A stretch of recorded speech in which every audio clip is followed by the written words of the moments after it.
कौन ब्रह्मा का पिता है, कौन विष्णु की मां, शंकर का दादा कौन है, हमको दे बता। ये जानने के लिए कृपया सुनिए। जगत गुरु तत्वदर्शी संत रामपाल जी महाराज के अमृत वचन सर्व पवित्र धर्मों के पवित्र शास्त्रों के आधार पर।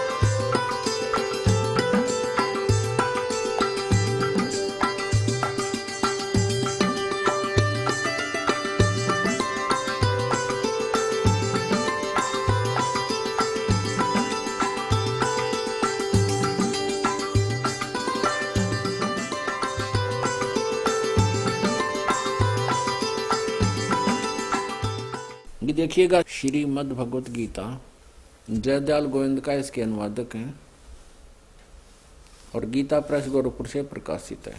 इसका देखिएगा अध्याय नंबर 8 और ये श्लोक नंबर नीचे है 17। इसमें क्या लिखा है? सहस्र युग पर्यंतम।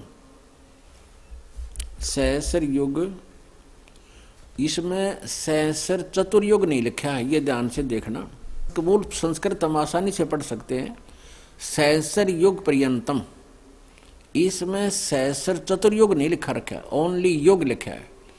अह माने दिन, यत ब्रह्मण, ये ब्रह्मण, यहाँ ब्रह्मण का अर्थ है इस अक्षर पुरुष, अक्षर ब्रह्म यानी पर ब्रह्म।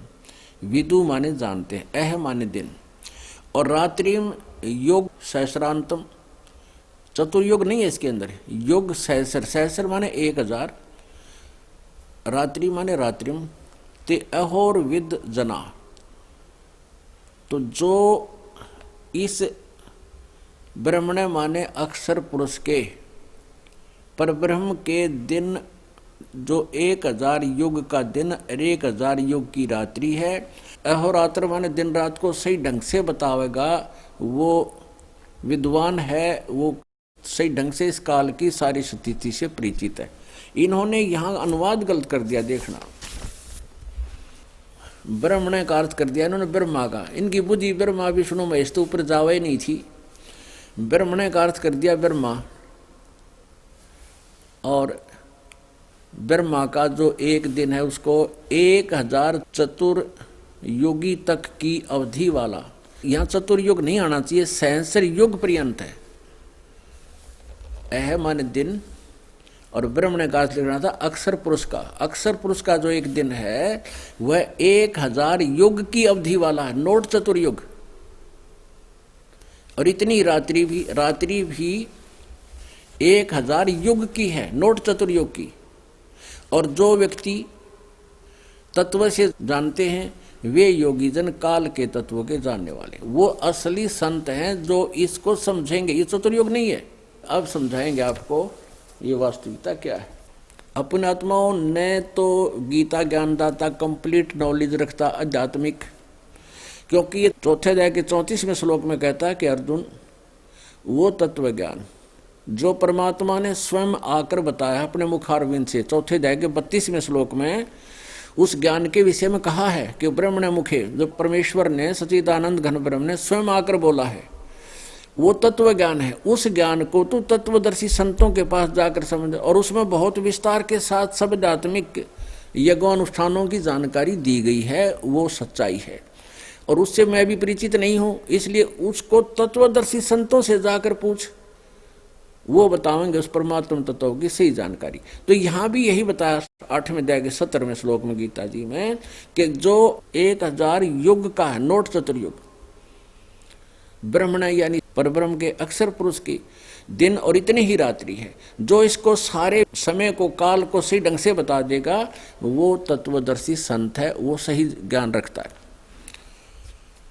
अब आपके समक्ष इन सभी भगवानों की सतिथि आयु बताते हैं जो कबीर परमेश्वर ने, यानी हम सबके मालिक ने, सबके जनक ने हमें बताई है। जैसे गीता जी अध्याय नंबर 10 के और श्लोक नंबर 2 में गीता ज्ञानदाता कहता है कि अर्जुन, मेरी उत्पत्ति को, मेरे जन्म को ये न तो देवता जानते, न ये ऋषि जानते, न ये सिद्ध पुरुष जानते, क्योंकि ये सभी देवता मुझसे ही उत्पन्न हुए हैं। अब पिता की डेट ऑफ बर्थ को संतान कैसे जान सकती है? वो तो दादाजी बताओगा। तो हमारे सबके जो दादाजी हैं, हमारे सबके मालिक हैं, उन्होंने आके इस काल की भी जन्म पत्री दी बताई है, और ब्रह्मा विष्णु महेश की जन्म पत्री बताई, जन्म तिथि, और साथ में अक्षर पुरुष की भी जन्म पत्री, यानी सबकी जन्म कैसे हुआ, कैसे सृष्टि रचना हुई, वो सारी उस पूर्ण परमात्मा ने स्वयं ही आकर बताई है। और वेद भी यही गवाही देते हैं कि अपने द्वारा रची हुई सृष्टि की सही जानकारी ठीक ठीक वो स्वयं ही आकर पूर्ण परमात्मा बताता है, और कोई नहीं बता सकता। अंडरस्टूड है? बाकी बताओगे तो तुक्के मारेंगे, झूठी आदि सच्ची आदि झूठी मिला करके एक लोक वेद बना सकते हैं, वो बना ही रखे थे पहले हमारे यहाँ। अब आपको बताते हैं, अब इन सभी प्रभुओं की, ब्रह्मा विष्णु शिव जी तीनों को हम भगवान मान्या करते हैं, और ये भी समझा करते थे इनका कोई माता पिता नहीं है, ये लोक वेद सुना रखा था अपने को। तो पुण्यात्मा, श्री ब्रह्मा जी, श्री विष्णु जी, श्री शिव जी ये नासवान है, इनकी जन्म मृत्यु होती है, इनके माता पिता हैं। श्रीमद् देवी भागवत 3रा स्कंद और गीता प्रेस गोरखपुर से प्रकाशित केवल हिंदी मोटा टाइप सचित्र, उसके 123 पृष्ठ पर विष्णु भगवान अपनी माता दुर्गा की स्तुति करते हुए कहते हैं कि हे माता, आप शुद्ध स्वरूपा हो और आपसे ही सारा संसार उद्भासित हो रहा है। आपकी कृपा से हम सभी विद्वान हैं। मैं ब्रह्मा और शंकर, हमारा तो जन्म और मृत्यु होता है। हमारा यानी मेरा, ब्रह्मा का और विष्णु का, हमारा तो आविर्भाव और तिरोभाव हुआ करता है, हमारा तो जन्म मृत्यु होता है। हम अविनाशी नहीं हैं और तुम ही अविनाशी हो। जैसी विष्णु जी की बुद्धि काम करे थी, इसको अविनाशी बता रहे हैं। फिर भगवान शंकर कहता है कि हे माता, यदि विष्णु जी के बाद उत्पन्न होने वाले ब्रह्मा भी आपके पुत्र हैं, तो क्या मैं तमोगुणी लीला करने वाला शंकर आपकी संतान नहीं? हर ये नकली गुरु का करते इनका कोई माता पिता नहीं। इससे सिद्ध है कि हमारे सिलेबस से भी परिचित नहीं थे नकली गुरु, इन वेदों के ठेकेदारों बन रहे थे पुराणों के, ये भी मिसगाइड करके चले गए। हमारे सदग्रंथ क्या बता रहे हैं, भगवानों की जीवनियाँ क्या बता रही हैं, ये हमें इनके विषय में जानकारी इसके विपरीत दे रहे थे। ये टीचर ठीक नहीं थे, इन्होंने पूरे मानव समाज को बांट डाला। भगवान की तरफ में हम अलग अलग मजहब बना बैठे और एक दूसरे के शत्रु बन गए अज्ञानता से। एक भगवान, एक स्थान से हम आए हैं, हम एक ही परमात्मा की संतान हैं। या कोई ऊंच नीच नहीं है, कर्मों से ऊंच नीच होता है। जो बुरे कर्म करता है वो नीच है, अच्छे कर्म करता है वो ऊंच है, चाहे वो किसी जाति मजहब या धर्म से संबंध रखता है।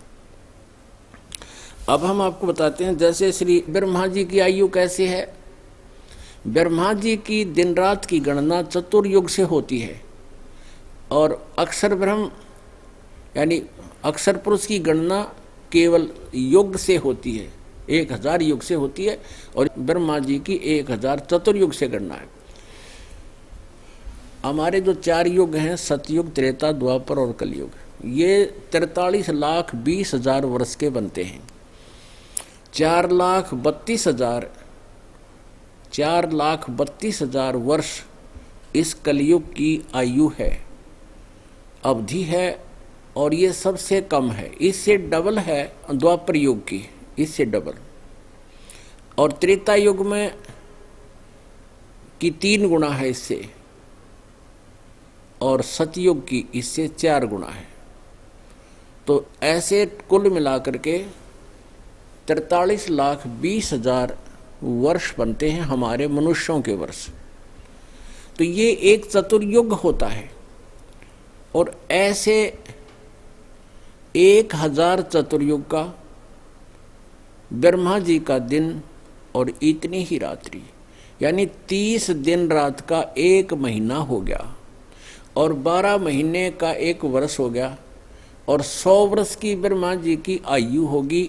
इससे सिद्ध हुआ आयु सीमित है, ब्रह्मा जी की मृत्यु है। और इससे 7 गुना जो है विष्णु जी की आयु है। ब्रह्मा जी से 7 गुना, यानी ब्रह्मा जी की 100 वर्ष है तो विष्णु जी की ऐसे बने हुए वर्ष 700 वर्ष है। और श्री शिव जी की जो तमोगुण शिव है, इसकी विष्णु जी से भी 7 गुना अधिक है। तो 700 गुना में 7, इसकी 4900 वर्ष है, तो फिर भी मृत्यु अविनाशी नहीं है ये। अब इनसे गणना होगी आगे, जैसे ये तीसरा जो भगवान शिव है ये इनसे अधिक आयु रखता है, और ये 70,000 बार जब ये त्रिलोकीय शिव मर लेगा, इसको त्रिलोकी भगवान कहते हैं इनको, इन छोटे वाले लोगों की, तो 70,000 बार जब ये त्रिलोकीय शिव की मृत्यु हो लेगी, ऐसे 70,000 शिव मर लेंगे। और ये प्राणी जो ब्रह्मा विष्णु महेश की वर्तमान में जो पद पर विराजमान है, ये अन्य योनियों में चले जाएंगे, 84 लाख योनियों में चले जाएंगे। नए पुनकर्मी प्राणियों को इन पदों पर रखा जाता है। दुर्गा से उत्पन्न करता है ये काल, और फिर इनको अपने पुत्र रूप में व्यवस्थित करने के लिए पूरे एक ब्रह्मांड में 3 लोकों का अधिपति बनाता है। तो जब 70,000 बार ये शिव मर लेंगे, उसके बाद एक ब्रह्मांड का विनाश होगा। और ये जो ब्रह्मलोक के अंदर ये ब्रह्म रहता है, वहाँ ये 3 स्थिति में ही रहता है। एक में ये ब्रह्मारूप बनाकर रहता है, 3 गुप्त स्थान बना रखे, और दूसरे में विष्णु का रूप धारण करके रहता है, और तीसरे में ये शिव का रूप धारण करके रहता है। और जिस भी अक्षेत्र में ये जैसे विष्णु जी का रूप धारण करके रहता है, तो वहाँ दुर्गा को, देवी को अपनी पत्नी रूप में रखता है। इन दोनों के संयोग से जो पुत्र उत्पन्न होता है वो विष्णु जी के आकार का बन जाता है, इन्हीं की शकल जैसा बन जाता है। वो सतोगुण युक्त हो जाता है, क्योंकि वो अक्षेत्र सतोगुण युक्त है। ऐसे ही ये काल जो है ब्रह्मा रूप धारण करके वहाँ ब्रह्मलोक के गुप्त स्थान पर रहता है, जो रजोगुण प्रधान अक्षेत्र है, और वहाँ दुर्गा को अपनी पत्नी रूप में रखता है। इनके दोनों के योग से, संयोग से, पति पत्नी व्यवहार से जो पुत्र उत्पन्न होता है वो ब्रह्मा जैसा ही बन जाता है, क्योंकि काल ब्रह्मा रूप बनाकर ही वहाँ विलास करता है, और उसी जैसी शकल का उनका पुत्र उत्पन्न हो जाता है और रजोगुण युक्त हो जाता है। और तीसरे में ये रहता है शिव रूप में, और फिर जो पुत्र दुर्गा को वहाँ पत्नी रूप में रखता है, जो पुत्र इन दोनों के योग से होता है उसी जैसे आकार का, उसी शकल का बन जाता है। तो ऐसे ये वहां पर भी जब ये 70,000 बार जब ये त्रिलोकीय शिव मर जाएगा, तब ये काल जो शिव रूप में काल वहां रहता है, जिसे काल रूपी ब्रह्म भी कहते हैं, सदा शिव भी कहते हैं, उसकी मृत्यु होती है। एक ब्रह्मांड का विनाश समझो एक युग हो गया। 70,000 बार जब त्रिलोकीय शिव की मृत्यु होगी तो वो एक युग बन गया, और काल की मृत्यु हुई, शरीर छोड़ दिया इसने वहां पर अपना शिव रूप में, तो काल की मृत्यु होगी, यो एक युग हो गया। किसका? ये उस अक्षर पुरुष का।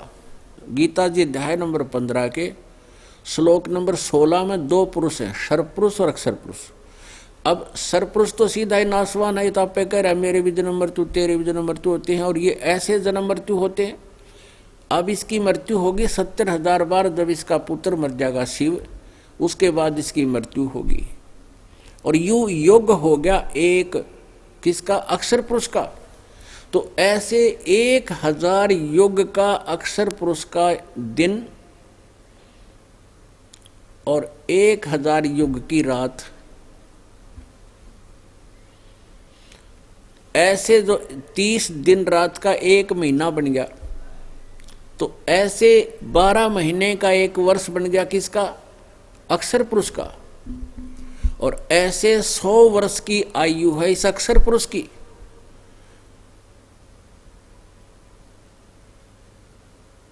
अक्षर का अर्थ वैसे अविनाशी होता है, लेकिन इसको अक्षर मान रखा था लेकिन ये भी नाशवान है, इसकी आयु बहुत लंबी है।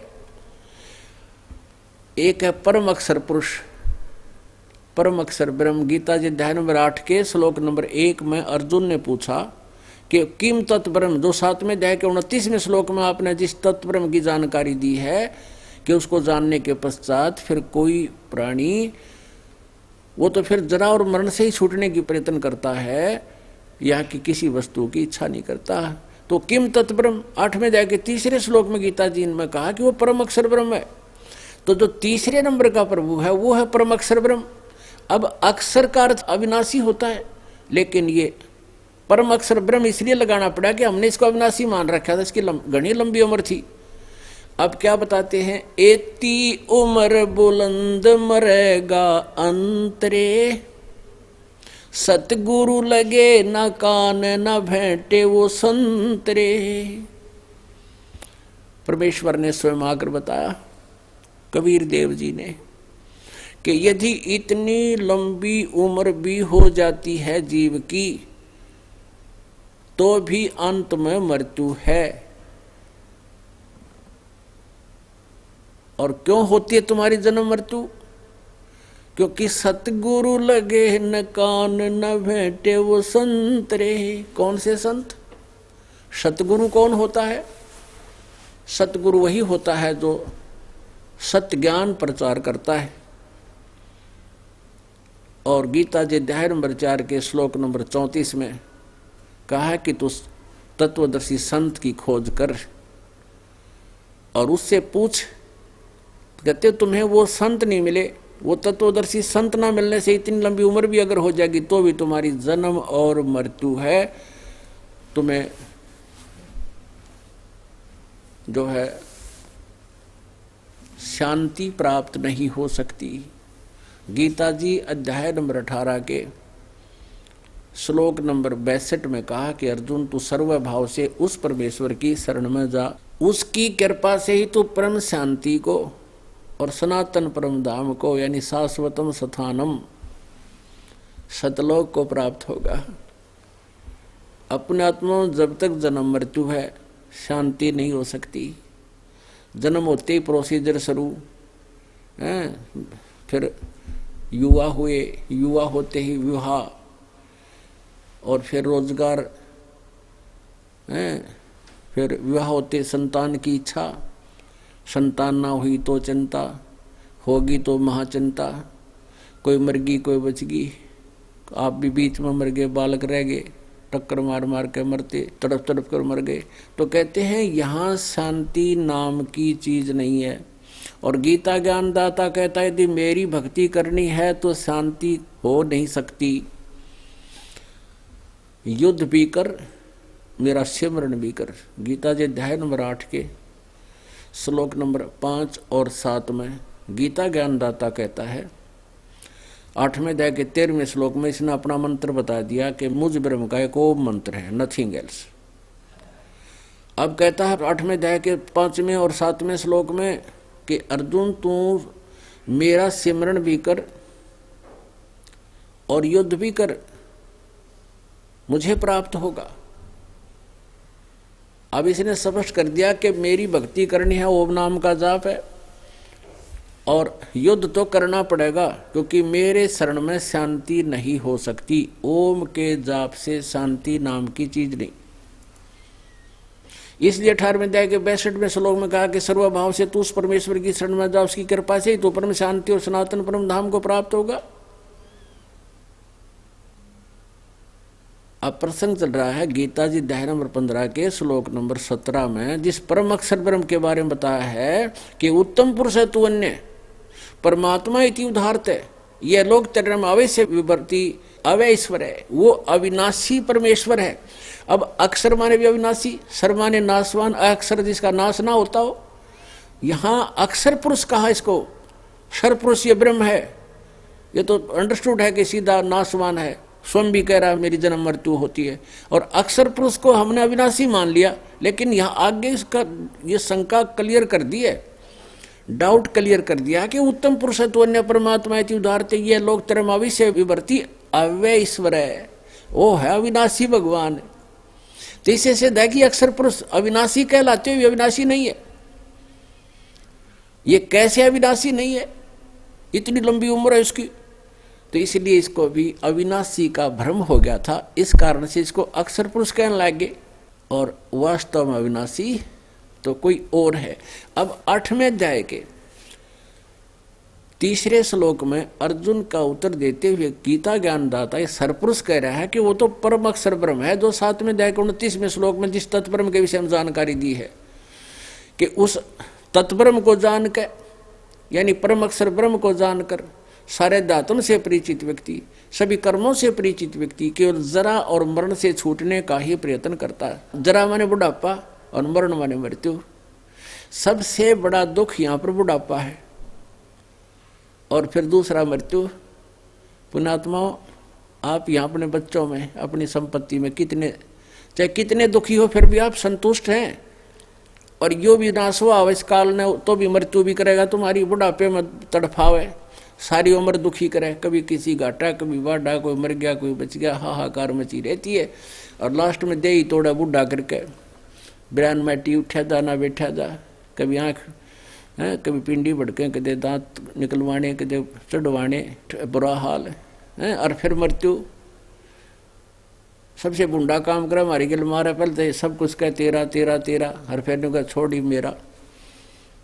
तो इतना बुरा हाल हमारा कर रखा है, हमारी आंखें नहीं खुलने देता। इसने इतना नशा कर दिया हमारे ऊपर, इतना प्रभाव डाल दिया, यहाँ की ऐसी वृत्ति बना दी, ऐसा घुमा दिया अपने इसने प्रेशर से कि जीव के बस का नहीं। जैसे किसी ने कोई शराब प्या दिया, छित 2 पैग अच्छे मार दिए, नो काटी ना चक्कर पुड़ा पुड़ा देखे जाए, नो पता नहीं तू बोल किस तरह है।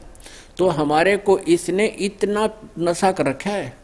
कबीर परमेश्वर कहते हैं, कबीर ये माया अठपटी सबगट आनड़ी, और किस किस ने समझाऊं या कुआ बांग पड़ी। अब इस बांग का नशा उतरेगा, ये एंटीबायोटिक खानते हैं। ये ज्ञान समझने से आप यहीं रहोगे, यही बच्चे होंगे, आपको भी सुख देगा, परमात्मा सुखदाई है। इस विधि से आप भी सुखी रहोगे, आपकी अकाल मृत्यु भी बचेगी, आपके बच्चों की भी बचेगी। और वो परमात्मा मिलेगा जिसकी हमें खोज है, जिसके लिए सभी सदग्रंथ प्रमाण करते हैं कि वो है परम अक्षर ब्रह्म। उसकी साधना करने से फिर कभी मृत्यु नहीं होगी। अब गीता जी अध्याय नंबर 8 के श्लोक नंबर 3 में कहा कि वो है वो परम अक्षर ब्रह्म, वो तत्ब्रह्म जो है परम अक्षर ब्रह्म है, जिसको जानने के बाद प्राणी केवल जरा और मरण से छूटने का ही प्रयत्न करता है। जरा माने बुढ़ापा है। अपन आत्मा जब तक ये प्राणी थोड़ा सा हाथ पैर चल रहे हैं ना, इसके इतने इसका दस्ती कोई ना बुढ़ा होकर दुखी भी होया करे। हम देखते हैं वृद्ध आदमी लाठी का सारा धीरे धीरे चलते हैं बेचारे, और हम खे देश ही निकल जाते हैं। इस तत्व ज्ञान से जब आप उनके आसपास से गुजरोगे, आपको पता चलेगा कि ये हमारे ऊपर भी आने वाली है। तो उससे हम क्या करेंगे, क्योंकि बुढ़ापे में सुख भगवान दे सके, संतान नहीं दे सकती। चाहे आपकी कितनी अच्छी संतान है, नेक है, आपकी खूब सेवा करे, लेकिन आप जी ने जीवन भर भक्ति करी नहीं, सारी उम्र पाप इकट्ठे करे, तो उन पापों का दंड तो वृद्धावस्था में भी भोगना ही पड़ेगा। जैसे पिता के पेट में दर्द हो गया या पैर में हो गया, कोई भी किसी कारण से कहीं भी पीड़ा है, तो संतान जो है बैठ के दुख में दुखी हो सकती है, अच्छा ट्रीटमेंट करा सकती है, लेकिन उस व्यक्ति के, उस प्राणी के संस्कार कमजोर हैं तो औषधि भी नहीं लगा कर रिएक्शन करने लग जाती है। अब उस किए हुए पाप के कर्म तो उस बुढ़े ने भोगने पड़ेंगे। वह 30 बालक नहीं सहन कर सकते, उस पेट के दर्द ने बुढ़ा सहन करेगा। और संतान वैसे अच्छी भी है, क्या सहयोग दिया संतान ने। तो हमने इसलिए ये ज्ञान दिया जाता है कि जब आपके ऊपर एक और आपदा आवेगी, बुढ़ापा,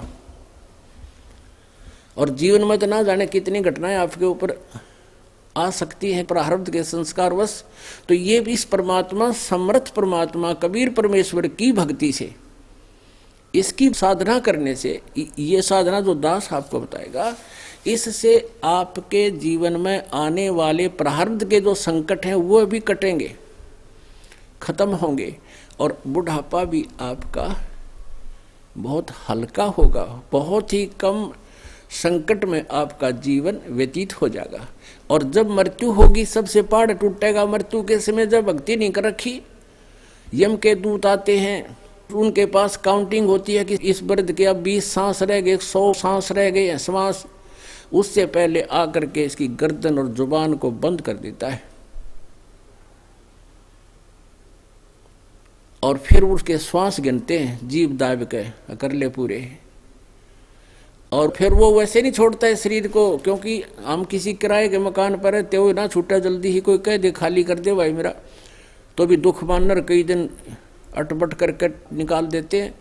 और इस मकान में तो हम रहे जा 60, 80, 90 वर्ष तक, फिर यूँ के सज छूटे हैं बिना ज्ञान के व्यक्ति का। और ज्ञानवान व्यक्ति जब परमात्मा का बुला होगा तो थोड़ी का भाग लेगा इस खोखे ने, तो वो नहीं छोड़ सकता।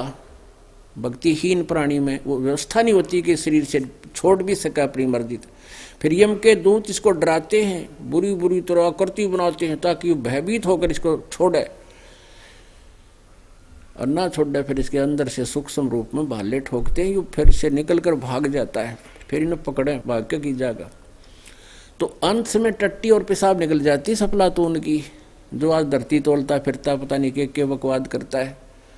तो वो दुख याद दिलाए जाते हैं ताकि इस जीवन में ये व्यक्ति बुरे कर्म ना करे, अच्छे कर्म करके भगवान की भक्ति करके अपने आने वाले प्रारब्ध के कर्मों से भी बचाव कर सके। तो क्या बताया है कि इस तत्व ज्ञान से परिचित हुआ व्यक्ति और तत्ब्रह्म से यानी उस परम अक्षर ब्रह्म से परिचित व्यक्ति, वो केवल जरा और मरण से, जरा माने बुढ़ापे का संकट और मरण माने मृत्यु के, इस जरा और मृत्यु के दुख से छूटने का प्रयत्न करता है।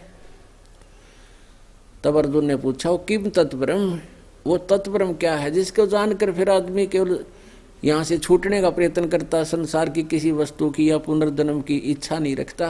अब पुनर्जन्म हो गया फिर हुआ है दुर्गति शुरू, फिर हो गया फिर हुआ है शुरू, फिर हो गया फिर हुआ है शुरू, बता कि कोई अंत है इसका। तो कहने का भाव ये है, जब तक हमें तत्व ज्ञान नहीं होगा तो हमारी हृदय नहीं हटेगा यहाँ से, इच्छा नहीं मिटेगी यहाँ से। अब 8वें अध्याय के 8, 9 और 10 श्लोक में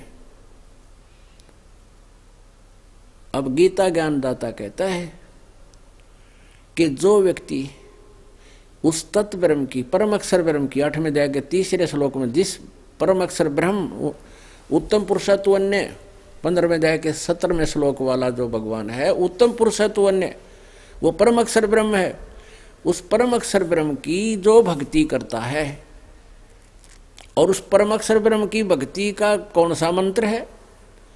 श्रीमद् भगवत गीता अध्याय नंबर 17 के श्लोक नंबर 23 में स्पष्ट किया है, ओम तत् सत इति निर्देश है ब्रह्मण त्रिविध समृतः। अब यहाँ पर ब्रह्मण का अर्थ जो है ये परम अक्षर ब्रह्म है। तो जैसे 8वें अध्याय के 17वें श्लोक में जो ब्रह्मण अर्थ है, वहां पर आयु की सीमा है, आयु की काउंटिंग है, वहां आयु की गिनती बताई गई है। वहां ब्रह्मण का अर्थ है बड़ा भगवान, यानी ब्रह्म से बड़ा परब्रह्म, उस परब्रह्म की जानकारी दी गई है। और यहाँ पर जो लिखा है ओम तत् सत, इन तीनों भगवानों की, सरपुरुष, अक्षर पुरुष और परम अक्षर पुरुष, सरब्रह्म, अक्षर ब्रह्म और परम अक्षर ब्रह्म, इन तीनों प्रभुओं की साधना का मंत्र है। अब जैसे ओम तो सरपुरुष यानी ब्रह्म का, और तत् और सत ये गुप्त हैं, सांकेतिक हैं। तत् ये अक्षर पुरुष का, अक्षर ब्रह्म कहो इसको, जो 7 संग ब्रह्मांड का मालिक है। और सत जो है ये भी कोड वर्ड है, ये दास बता सकता है, इस पृथ्वी पर किसी के पास नहीं है। और कोई मुझसे पता करके जानकर या कोई पुस्तक में पढ़ के हेरा फेरी करके उसको जान भी लेता है, उसका ज्ञान व्यर्थ है, क्योंकि आगे वो किसी को प्रदान करने का अधिकारी ना होने से अनधिकारी से बनाया हुआ कोई भी लाइसेंस भी वैलिड नहीं है। और ये तो जन्म और मोक्ष का मार्ग है, किसी का अधिकारी नहीं है वो। अगर कोई इससे नकली काम को करता हो तो महादुश्मन है समाज का, परमात्मा का भी शत्रु है वो। तो अधिकारी के बिना कोई भी वस्तु वैलिड नहीं होती, वो नहीं लेना चाहिए ना उन्होंने देना चाहिए। तो यहां पर लिखा है कि ओम तत्सत इति निर्देश ब्रह्मण त्रिविध समर्थ है। ओम तत्सत यह 3 विधि से जाप करने का, और ब्रह्मण माने सच्चिदानंद घन ब्रह्म के पाने का मंत्र है। गुणात्मा, जैसे हमने आम खाना है, आम, या सेब खानी है, सेब, तो सेब को प्राप्त करने के लिए पहले मजदूरी करनी पड़ेगी। आपने मजदूरी कहीं कर रहे हो, फिर वहां से क्या मिलेगा? रुपये मिलेंगे आपको, रुपए। और उन रुपयों को लेकर कहाँ जाओगे? मार्केट में, वहां सेब मिलेगी। तो परम अक्षर ब्रह्म के पाने के लिए जो ये 3 मंत्र हैं या मजदूरी है उस सेब को पाने के लिए, ये पूजा नहीं होती, या तो मजदूरी है। जैसे हम कितना मजदूरी करें उसकी पूजा थोड़ी करें, पूजा तो हम सेब की कर रहे हैं, सेब खाएंगे। तो हमने सेब प्राप्त करने की जो आस्था है वो हमारी पूजा है। तो हमने परम अक्षर ब्रह्म पाना है, उसके पाने की या मजदूरी है 3 मंत्र की। ओम त ब्रह्म का, सरपुरुष का, जो गीता जी अध्याय नंबर 15 के श्लोक नंबर 16 में सरपुरुष और अक्षर पुरुष। तो सरपुरुष का तो ओम मंत्र है, और अक्षर पुरुष का तत्, और जो उत्तम पुरुष है तो अन्य परमात्मा है, उदाहरते 17वें श्लोक में 15वें अध्याय के में, उसका सत्य वो परम अक्षर ब्रह्म है। तो इन तीनों की मजदूरी करने से हमने परम अक्षर ब्रह्म मिलेगा, परम अक्षर ब्रह्म प्राप्त होगा। ओए अपनात्मा, श्रीमद् भगवद गीता एक अनमोल सदग्रंथ है। इसके अंदर बहुत ही निर्णायक ज्ञान है, लेकिन ये है तत्वदर्शी संत के सत्र का ज्ञान। और ये पहली कक्षा के स्टूडेंट भी ना थे, ये बन गए हमारे गुरु। ये नकली ब्राह्मण, नकली ऋषि में ऋषि मंडलेश्वर आचार्य, इनको आध्यात्मिक मार्ग नहीं था। संस्कृत में चाहिए PhD कर रखी हो, भाषा का तो एक अलग ज्ञान है, भाषा का इससे कोई लिंक नहीं है। अध्यात्म ज्ञान किसी भी भाषा में हो आपको समझ में आना चाहिए। भाषा का सिर्फ इतना काम है अपने विचारों को दूसरे तक पहुंचा सके। संस्कृत को कोई नहीं जानता, बोलता रहे संस्कृत, उसके लिए तो बहस बराबर है। तो परमात्मा ना आकर इसलिए सिंपल लैंग्वेज में जो जनसाधारण समझ सकते हैं उसमें ये सूक्ष्म वेद में पूर्ण ज्ञान दिया, उस तत्व ज्ञान में, कबीर वाणी में, जिसको ये दास आपके समक्ष खोल रहा है। इस दास के ऊपर मेहर की परमात्मा ने ये ज्ञान समझाया दास को, गरीब आपको उन्हीं सदग्रंथों का रहस्य आपके समक्ष कर रहा है। तो यहाँ पर ये एक अनमोल सदग्रंथ है श्रीमद् भगवद गीता। इसको नहीं समझ सके ये, क्योंकि कारण क्या है भाई? गुरु बिन काहू न पाया ज्ञाना, जो थोथा भूस छड़े मूड किसाना। गुरु बिन वेद पढ़े जो प्राणी, समझे न सौर रह अज्ञानी। कहते गुरु बिना, गुरु कहो ते सतगुरु कहो। यदि गुरु वही होता है जो सही ज्ञान जानता हो, लेकिन ये झूठे गुरु गणे हो गए, इसलिए सतगुरु कहना पड़ा। जो सच्चा ज्ञान बताओ वो सच्चा गुरु। तो वैसे तो गुरु ही काफी था। तो यहाँ इसलिए कहते हैं गुरु बिन काहू न पाया ज्ञाना, जैसे थोथा भूस छड़ा मूड किसाना। यानी मूर्ख आदमी होगा जो प्राण में से जो धान निकाल लिए और फिर उस प्राण ने ठाठा पट कर अनुमंड रगड़ा हो गया, क्या कर रहा है? धान निकालो, धान इसमें कड़ा टट्टू है भी। ऐसे ही हम तत्व ज्ञान के बिना जो भी साधना कर रहे थे वो आन उपासना थी, वो थोथा भूस कूट रहे थे। श्रीमद् भगवद गीता अध्याय नंबर 16 के श्लोक नंबर 23 और 24 में कहा कि अर्जुन, शास्त्र विधि को त्याग कर जो मनमाना आचरण करते हैं, यानी अपनी मर्जी से जो साधना पूजाएं करते हैं, उनको न तो सुख हो है, न उनकी कोई सिद्धि प्राप्त हो, न उनकी कोई गति हो, यानी यूजलेस, इससे तेरे लिए, 24वें श्लोक में कहा है 16वें अध्याय के, इससे तेरे लिए कर्तव्य और अकर्तव्य की व्यवस्था में, यानी कौन से साधना करनी चाहिए, कौन सी ना करनी चाहिए, कौन सी त्यागनी चाहिए, उसके लिए सदग्रंथ ही प्रमाण है, नथिंग एल्स। उनको समझकर उसी आधार से तू क्रिया कर। तो शास्त्रों के विरुद्ध जो साधना कर और करवा रहे हैं वो ज्ञानहीन है और अपना जीवन नष्ट कर रहे हैं, कर्म बिगाड़ रहे हैं। तो प्रश्न चल रहा है कि जैसे अब 17वें अध्याय के 23वें श्लोक में अब 3 मंत्र बता दिए उस परम अक्षर ब्रह्म के पाने की, और उसकी 3 विधि से उसका जाप है, स्मरण है। वो ये दास बताएगा तीनों मंत्रों का। जब आप तीनों मंत्र जिसको मिल गए हैं उनको मालूम है कि ये ऐसे 3 ही प्रकार से इसका सिमरण है और इससे परम अक्षर ब्रह्म प्राप्ति होगी। इस 3 मंत्र की मजदूरी से वो आम मिलेगा, सेब मिलेगा। गीता जी अध्याय नंबर 8 के श्लोक नंबर 8, 9, 10 में इस 3 श्लोकों में स्पष्ट किया है कि जो उस तत्वदर्शी संत के मिलने के बाद और सही मंत्र उसको मिल जाता है, जो उस परम अक्षर ब्रह्म की पूजा करता है, तो उसकी भक्ति की शक्ति यानी मंत्र के जाप के अभ्यास से जो उसमें भक्ति की कमाई होगी, उस कमाई से वो उस परमेश्वर के पास पहुंच जाएगा, उस परम देव पुरुष परमेश्वर को प्राप्त होगा। यानी जो गीता ज्ञानदाता से कोई और है। गीता जी अध्याय नंबर 18 के श्लोक नंबर 66 में कहा है कि सर्वधर्मान परित्यज माम एकम शरणम वर्ज अहम तवा सर्व पापे भ्यामोक्षामि मा शुच। अब ये गीता ज्ञानदाता सरपुरुष है, ये ब्रह्म है। श्री कृष्ण जी में बोल रहा है प्रेत की तरह प्रवेश करके। ये कह रहा है कि तू सर्वभाव मेरे सतर की जितनी पूजा है, ओम नाम का जाप तूने किया उस 3 मंत्र के जाप में, और ये 500 यज्ञ ये मेरे सतर की हैं, इनको तू मुझ में छोड़ मेरे सतर की जितनी धार्मिक पूजाएं हैं मुझे दे दे। अब हम क्या करते थे, ब्रह्म साधना करते थे ऋषि बनकर, और यहाँ यज्ञ करते थे, तो हम कहाँ चले जाते ब्रह्मलोक में। ब्रह्मलोक में अपने किए हुए पनों को बर्बाद करके, नष्ट करके, खा के, खर्च के उस महा होटल में, वो होटल है, रेस्टोरेंट है, जो जहाँ हमारी पूंजी से सुख प्राप्त होता है, उसको नष्ट करके हम नीचे पृथ्वी पर फिर 84 लाख योनियों में धक्के खाकर कुत्ते गधे सूअर बनकर पाप कर्मों का दंड भोगते थे। जब तक हम परम अक्षर ब्रह्म की साधना नहीं करते तो हमें दोनों कर्म भोगने होते हैं, पाप भी और पुण्य भी, और दोनों भोगने से ही समाप्त करने पड़ते हैं।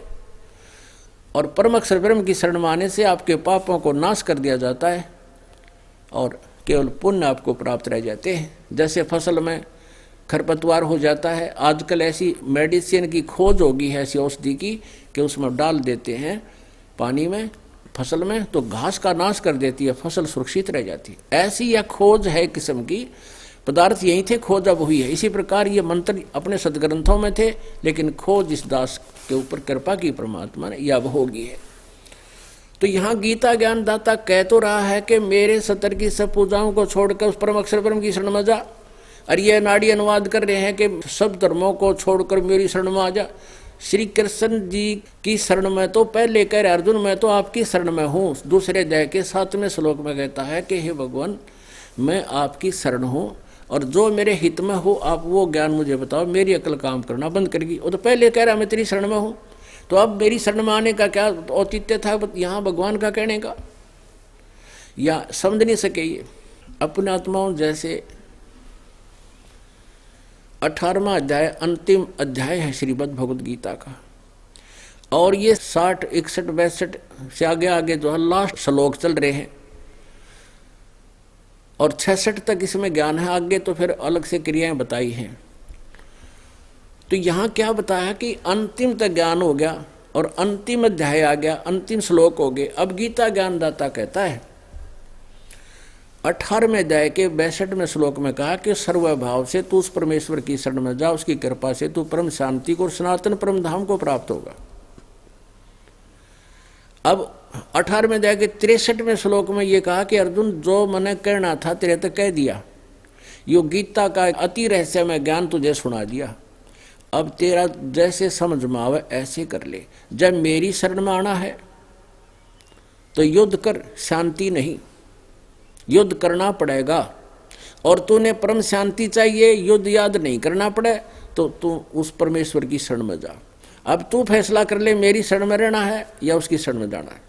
ये गुप्त से गुप्त ज्ञान तुझे दे दिया गीता जी का, लास्ट हो गया। अब 18वें अध्याय के 64वें श्लोक में गीता ज्ञानदाता कहता है, एक और रहस्य युक्त ज्ञान बताता हूं, एक और गुप्त से गुप्त भेद बता दूं। इष्ट असी में दृढ़मिति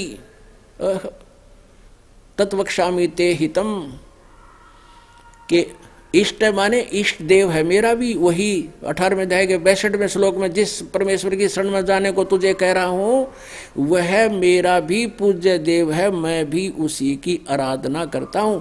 और स्वयं परमेश्वर परम अक्षर ब्रह्म आकर गोरखनाथ से कहता, गोरखनाथ तेरा ज्योत स्वरूपी अलख निरंजन ये ब्रह्म, ये भी धरता ध्यान हमारा, ये मेरी पूजा करता है।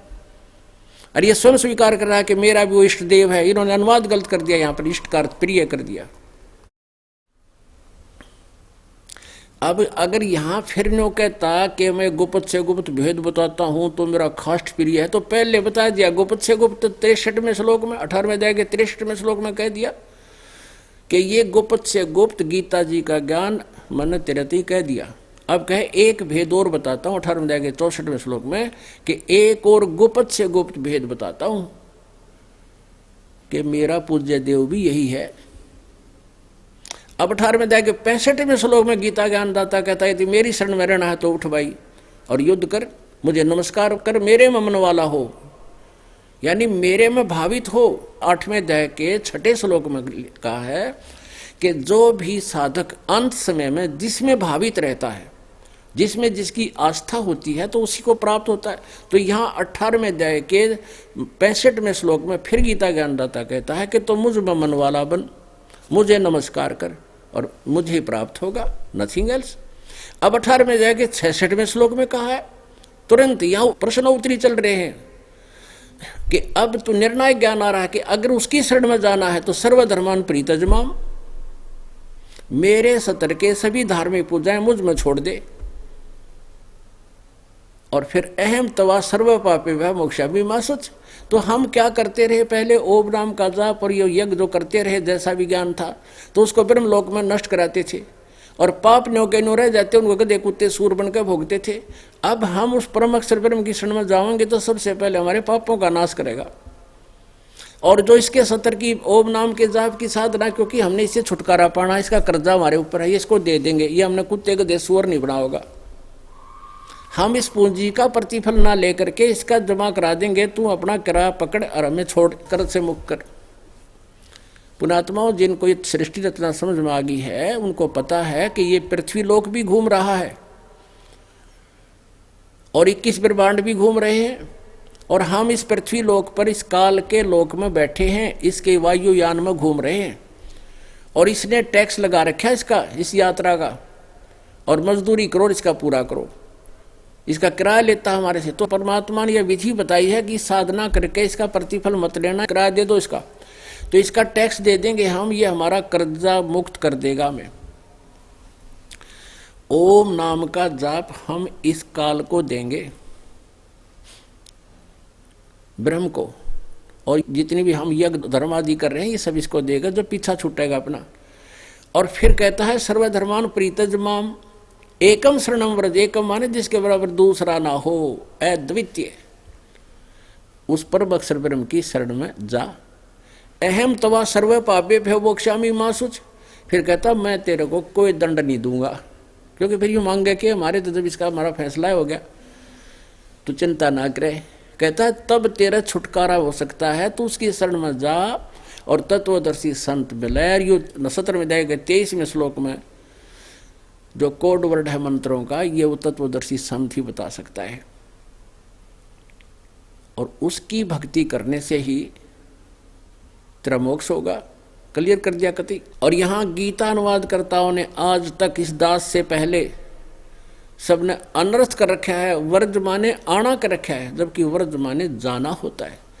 जैसे इंग्लिश वर्ड गो है, गो मीन जाना, और गो का अर्थ कोई कम करता है यानी आना करता है, तो कितना विद्वान है, कैसा समझा उसने उस सेंटेंस को, वो महामूर्ख है।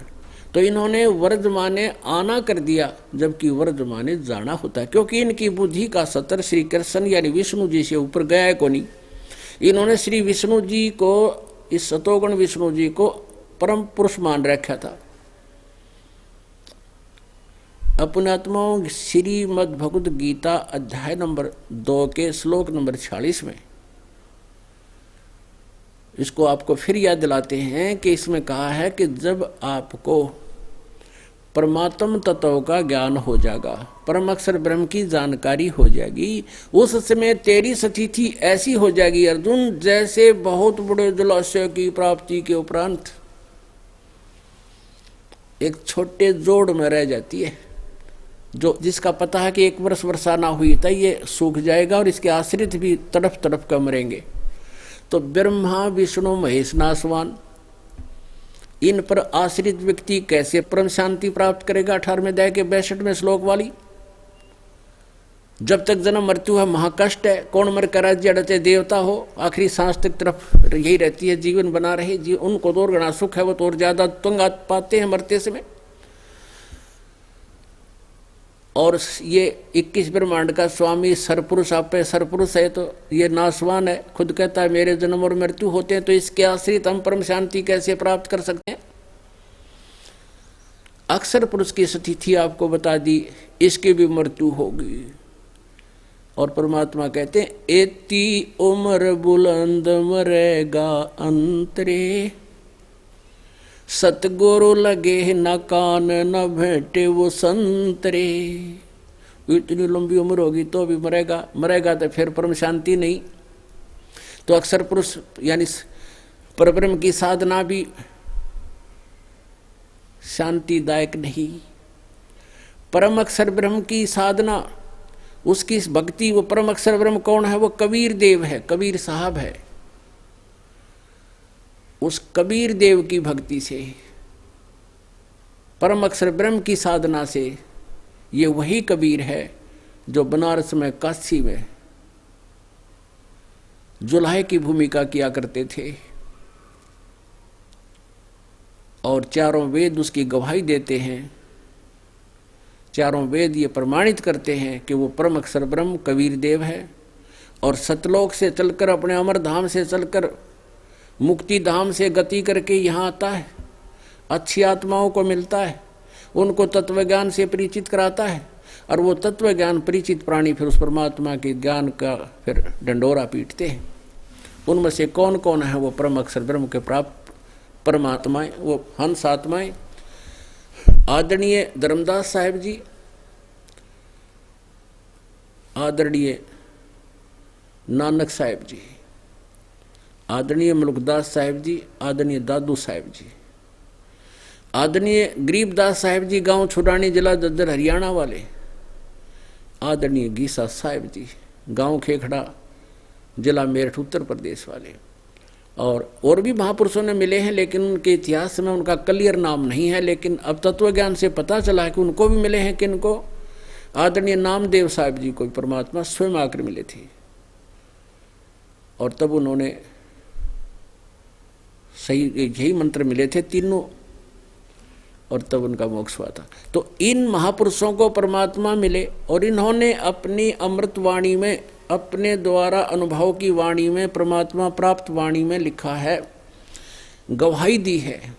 गरीबदास साहिब ने कहा है, हम सुल्तानी नानक तारे दादू को उपदेश दिया, जात जुलाहा वेद न पाया, वो काशी माहे कबीर हुआ।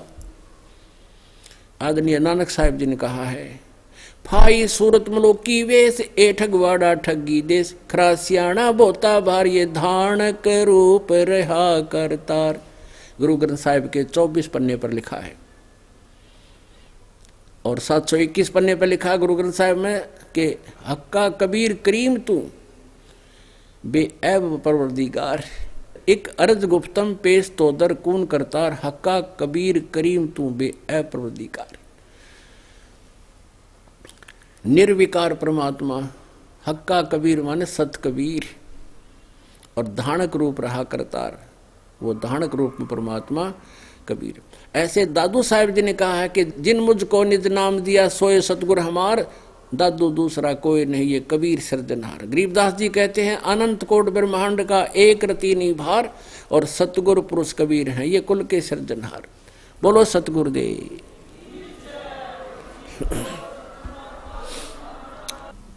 परमपिता परमात्मा पूर्ण ब्रह्म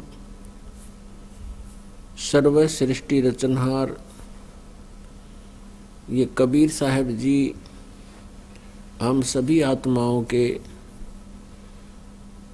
जनक हैं, पिता हैं।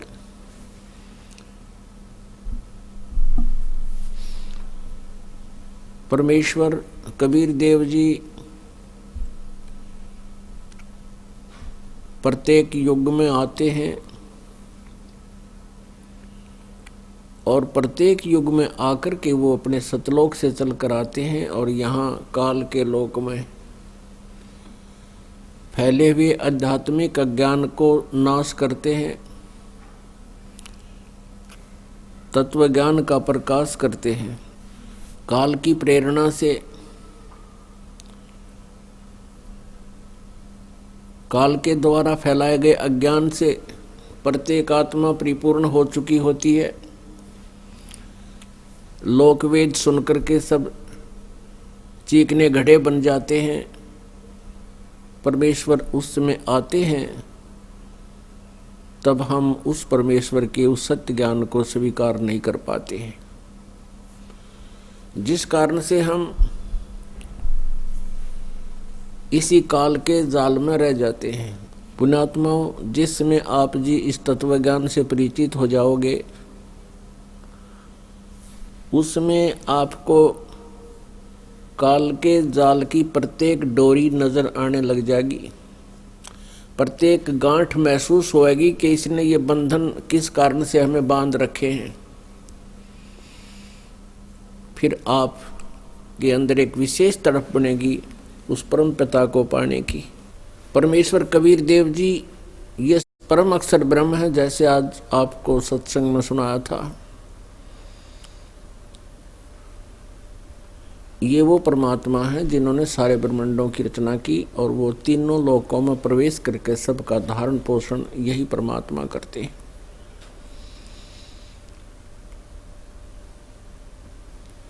हम परमेश्वर से अपरिचित होने के कारण, तत्वज्ञान के अभाव से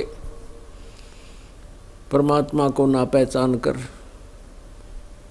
हम अज्ञान आधार से अन्य देवताओं की पूजा कर रहे थे,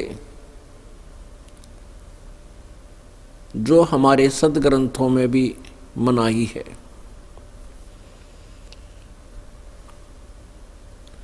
अन्य देवता कौन कौन हैं? ये तीनों देवता श्री ब्रह्मा जी रजगुण, श्री विष्णु जी सतगुण और श्री शिव जी तमगुण। और इनके अंतर्गत जितने भी 33 करोड़ देवता हैं ये सभी अन्य देवताओं में आते हैं। परमात्मा कबीर जी ने कहा था कि गुण तीनों की भक्ति में ये भूल रहा संसार, कहे कबीर निज नाम बिना भाई कैसे उतरो पार।